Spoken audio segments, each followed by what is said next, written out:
Cool. So I've got 5 questions from the community. Not every single question because we'd be here forever. So first of all, what new releases have we got coming up for Kings of War? Well, I mean, most exciting and right on the toes is our Uncharted Empires book, which I think is a big welcome to the community, and I think people will be surprised because we're so open house.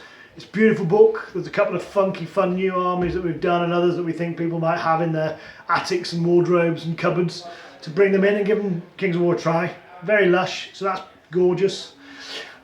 Closely followed by, or at the same time, there's some new metals coming for each of the, and some new heroes coming for each army that is existing. So the elves have got an elf dragon lord. We've got the abyssal dwarfs have got a new character where we've modified the things so you're getting these big monsters, which is cool. So there's a couple more, and the ogre braves, and of course zombie trolls. Ooh, which are fantastic. Came out of Dungeon Saga. We're seeing that play off nicely between something happening in the Dungeon Saga game that then filters back into Kings of War. And in February, coming to a store near you are the Abyssal Army, which is in the main rule book. There's a photographs of them. The plastics are coming in. They look amazing. We've been showing them around, and I think we're really now hitting our stride with the hard plastic, which is awesome. So look out for those. What about a campaign book? There's a campaign book too. And I think there's 2 things that are going to happen big time next year. The first is that the campaign book will help you play campaigns, because it's good fun when you and your mates get together and play a number of linked games. But I also know we're going to have a narrative-driven campaign that runs through the year where, depending on the results, we will change the map at the end of the year. Now, it's our first foray into this. It's not going to be cataclysmic, it's not the end of the world or anything, but it essentially is a new abyss going to open up. And if the baddies win, then it's going to open up, and if the goodies block it, then that's going to open up. With a view that in the following years we've got something even more exciting to keep us all playing, but a kind of an ongoing narrative. But at the moment, that's we've got that campaign back, and it's going to be coming out, so that's cool. Cool. Do you have some specific model requests from people? Let's fire them. So like likelihoods and everything like that. New Dracons. Yeah, we definitely should, shouldn't we? They were a bit of a divisive.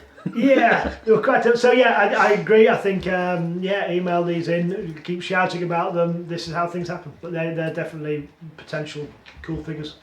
Goblin chariots. Definitely, goblins are getting some more love in January.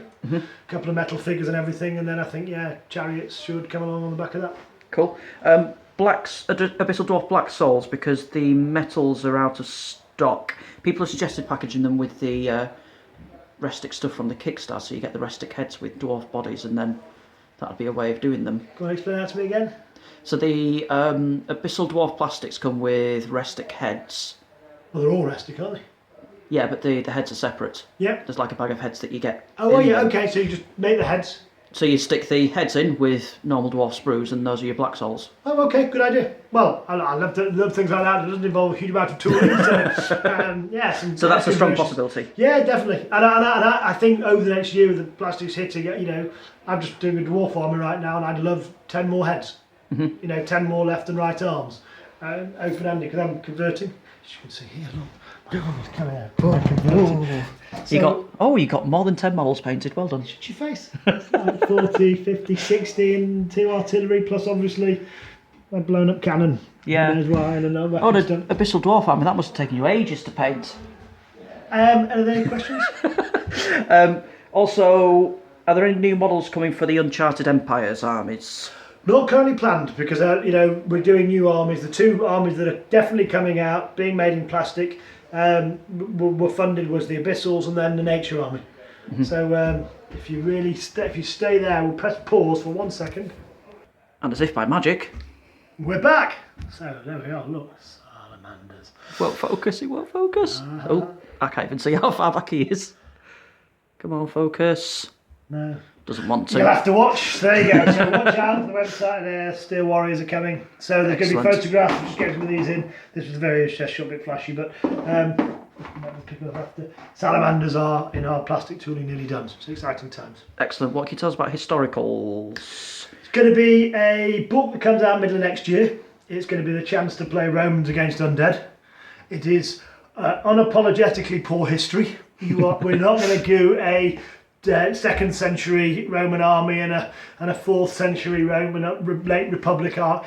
Romans, Greeks, So we're going to pick the major tropes, samurai, so you can get cool themed armies. They'll be good fun. They will reflect the major kind of tropes of the time without being super accurate. Those that are into that like Kings of War, of course, will find their armies within there, but it might cover 600 years of Roman history to find the army. But yeah, cool, iconic themed armies that kind of logically could live somewhere within Manticore even.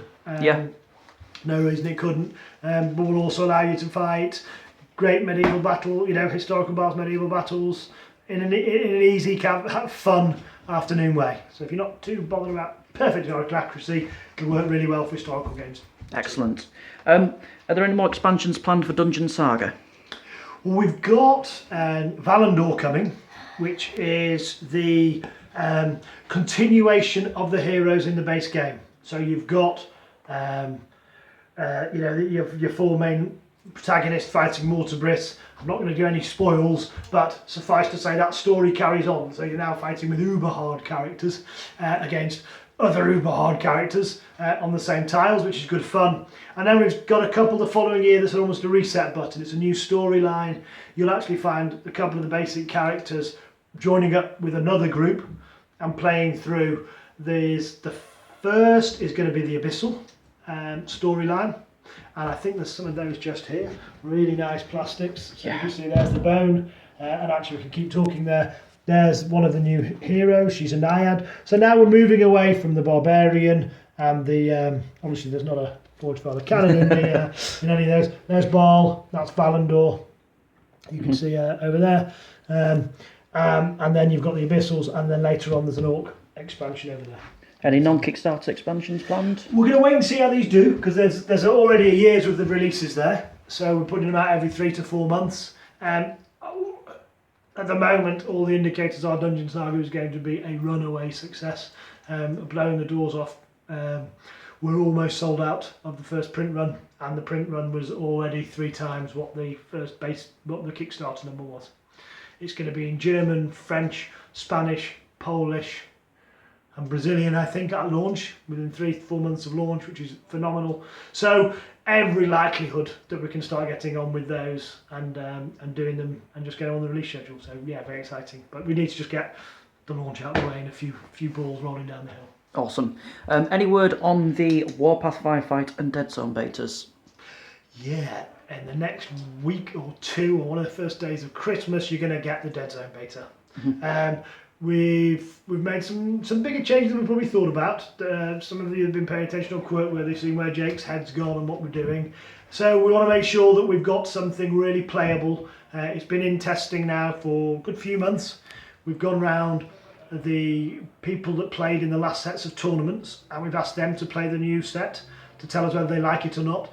And resoundingly, 100% of the people that have been playing a lot of Deadzone, so weren't intellectually playing it, we're actually playing it, we're going to tournaments and playing it. We said, do you like this new rule? More or less of the same. They've all liked it a lot more. So we're going to put that out in the next couple of weeks. It's going to be awesome, very sexy, a lot quicker, a lot slicker. So watch out for that with the full update for all the backers. Excellent. How does the use any model policy benefit? And back again. How does the use any models policy affect Manticore? How does it benefit you from allowing people to use other manufacturers' miniatures? Well, and I think let's be specific. This is for Kings of War. Yes. I think as we go forward with things that are going to be more different, but in Kings of War, we want people to give the game a try. And we know building and painting an army is a big commitment. So if you've got one painted, if you've already taken that, firstly, you can download the rules for free. You've got 70% complete army lists, so that you don't get lost in the detail, but can have the main units, and you can give the game a try. If you like it, all you need to do is buy a rule book. You don't need to go back and start painting armies before you can play.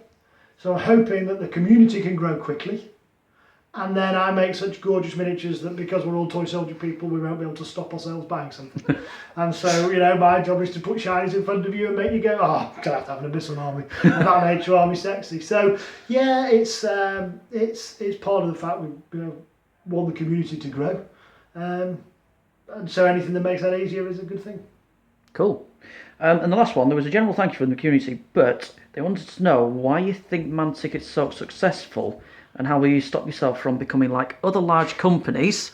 And I believe one of the phrases that someone used was, how will you make sure that you don't become a corporate douchebag? Well, there you go. I don't know, you're going to have to... Yeah, I'm just waiting to pull the mask off. I don't know, I think if people have met me, you've heard me talk, make your own mind up. I mean, we've got to have I was talking about this, we've got to have a healthy business, because if you don't, you can't afford to tool. If you can't afford to tool, you don't make new products. If you don't make new products, you kind of wither and die. But I've never believed and don't believe that should be at the expense of your fan base. I think it's you've got to have a healthy business and a healthy hobby, and the two things go hand in glove, and the healthier each is, they feed off each other. So I just it's fundamental to my core that those two things stay in equilibrium. In reality, it probably means the hobby urge that I have usually wins out, because I believe next year well, of course, the finances will sort itself out next year. This year, let's just keep spending more money on tooling. So, that we spend a huge proportion of our Kickstarter on tooling, because, you believe the community grows. Sometimes that comes back, sometimes it doesn't. It does mean that people get very cool ranges of miniatures and ridiculously cheap prices trying to Kickstarter.